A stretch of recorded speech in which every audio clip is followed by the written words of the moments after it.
Manpada police Thane हद्दीमध्ये एका 8 वर्षाच्या विद्यार्थिनीवर लैंगिक अत्याचाराचा एक प्रसंग समोर आलेला आहे आणि त्या घटनेवर आधारित त्यातील आरोपीला आम्ही ताब्यात घेतलेला आहे.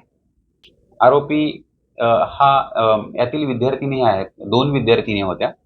त्या ट्युशन घेणाऱ्या मॅडमकडे क्लासला गेल्या असताना त्या ट्युशनच्या ज्या मॅडम होत्या त्या घरी नव्हत्या आणि त्यांचा जो भाऊ होता वैभव सिंग यांनी त्या ट्युशनच्या मॅडम घरी नाहीत याचा गैरफायदा घेऊन त्यातील एका पीडित मुलीला तो बेडरूममध्ये घेऊन गेला आणि त्या ठिकाणी त्यांनी त्याच्यावरती लैंगिक अत्याचार केलेले आहे.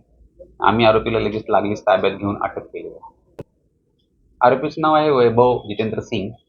वय 19 वर्ष आहे आणि हे मुलीनं आपल्या घरी आल्यानंतर सांगितल्यानंतर तिच्या नातेवाईकांनी केलेल्या तक्रारीनुसार आपण गुन्हा तात्काळ दाखल केलेला आहे. आरोपीला कोर्टात हजर केलं. आरोपीला आम्ही कोर्टात हजर करून त्याची पोलीस कोठडी रिमांड मिळवत आहोत.